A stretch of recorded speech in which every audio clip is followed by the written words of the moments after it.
So something that's become somewhat of a tradition here on the channel is every week we peer into the transfer portal, and every week we have to talk about the workings of Coach Prime and the Colorado Buffaloes. And yesterday, Coach Prime in Colorado got yet another win out the transfer portal. This time, former Maine edge Kari Mange transfers to Colorado, something we've got to break down. But that's not all we need to talk about today, because Pittsburgh head coach Pat Narduzzi had some interesting comments about Coach Prime, the way Colorado has exercised the transfer portal, something we've got to break down. But before we can, as always, y'all know the drill. I have got to hear from you. Hop down to the comments, give me a Y for yes or an N for no. Are you excited that Mange transfers to Colorado? And let me know what you're thinking. Also, are you surprised by Pat Narduzzi's comments? Can't wait to hear from you. If you're new to the channel, be sure to subscribe, hit that bell notification as I do constant college football content and you don't want to miss any of it.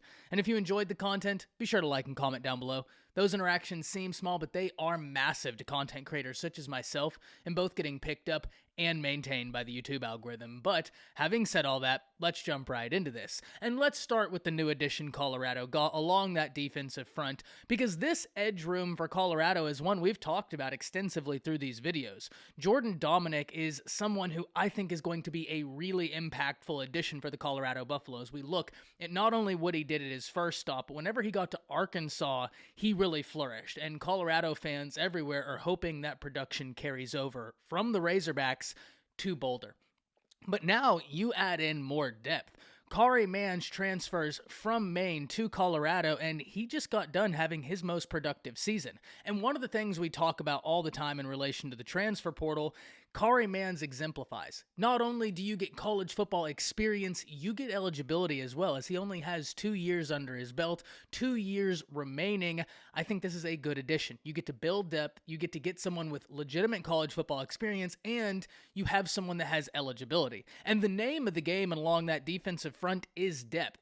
And whenever we look at Kari Mange and what he's able to do well, I think Colorado fans should be excited. First and foremost, he stands 6'3", 230 pounds per ESPN, and whenever you flip on the tape, you're going to notice a few things right off the rip. First and foremost, the first thing that stood off to me is he's got a high motor. This guy doesn't quit. Even if the play looks like it's gone completely away from his side, he's going to run it down, and because of that, he made several plays, several big-time plays as well. The other thing that really stood out to me was his burst, both in terms of speed and off-the-ball quickness, where he was beating several tackles just straight up with speed. He's got a long wingspan, he's strong, but he's got versatility to his game. So I'm super intrigued to see what he ends up doing with the Colorado Buffaloes, because whenever you break down what it is he does well, there's a lot of versatility there, there's a lot of explosiveness and burst there, and he has got a really high motor. So I think if you're a Colorado fan, you're strengthening the trenches. I'm super intrigued to see what work continues to happen along the interior of the defensive line and the offensive line, but we also have to remember, Coach Prime just got there. He hasn't had the ability to coach a game for the Colorado Buffaloes yet, and because of that, this class of 2024 is one that's going to be And I think this is a perfect segue into the next topic I wanted to talk about, and that's Pittsburgh head coach Pat Narduzzi and his comments toward Coach Prime's usage of the transfer portal. And I think we need to remember, a year ago, Pat Narduzzi expressed grievances with the manner in which Lincoln Riley utilized the transfer portal whenever Lincoln Riley first got to USC, albeit the circumstances were a little bit different. If we unpack the frustrations between Coach Narduzzi and Coach Riley, they revolved around tampering allegations where Jordan Addison made the move from Pittsburgh to USC. Whereas when we look at the status quo and unpack where Pat Narduzzi had frustrations with Coach Prime's utilization of the transfer portal, it's a little bit different, and I think we really need to dive into this. And I want to separate Pat Narduzzi's point into 2 points so we can address them independently. Because while I tried and understand his first point, he completely lost me with his second one. And we'll start with the first one, where he was talking about whenever he became the head coach at Pittsburgh, he didn't do a massive roster overhaul. He looked at the room he had and he viewed himself as a coach, as a teacher, as a mentor, and wanted to build from within that. And while I think that's a perfectly fair observation, as we see coaches inherit locker rooms and not do a massive roster overhaul, I think we also need to turn the page and now look at this from Coach Prime's perspective, where he was brought to Colorado to achieve things. He was brought there to win games. He was brought there to attract talent to Colorado, and he was brought there to attract attention to Colorado. He's done 2 of those 3 things, and the only reason he's not 3 for 3 is the season hasn't allowed him the opportunity to win football games. But he was brought there to make changes, and that's exactly what he's trying to do. And I think if we take a step back at this and remove ourselves and remove looking at this from a college football perspective and just think about this as a perspective of if we brought someone in to change something for us in our lives and they didn't utilize everything at their disposal, we would be a little bit frustrated. So for Coach Prime, in his perspective, he's looking at the situation saying there's a new way in college football to build rosters with guys that have experience, with guys that might have eligibility. Why wouldn't I utilize this? The Colorado Buffaloes were 1-11. I'm being brought in here to change things. I don't have a full year to recruit to get talent in here, so why don't I utilize the transfer portal to try and accelerate this rebuilding process to where in 2024, when I have my full year of recruiting, I can really build a foundation. Why wouldn't he do that? I can completely understand where Coach Prime is coming from. Where Pat Narduzzi completely loses me is when he says this is a poor reflection on college football, because I don't understand what Coach Prime building the roster at Colorado detracts from Pat Narduzzi accomplishing anything with Pittsburgh, or Kirby Smart accomplishing anything with Georgia, or Billy Napier accomplishing anything with Florida.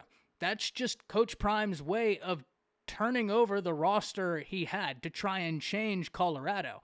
It's not going to have any negative bearing on the rest of college football. It will not affect the rest of college football. It will only affect one team, the targeted team, the one Coach Prime is trying to affect.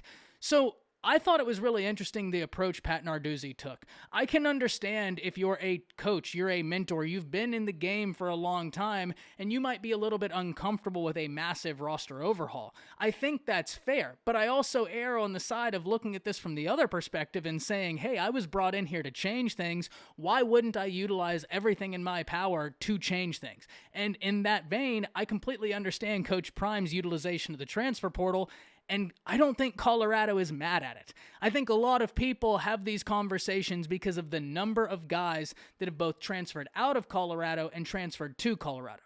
Because we've seen other rosters do this, just not to this degree, which is part of the reason why I'm so fascinated about this. And the last thing I'll say before I leave here today is this.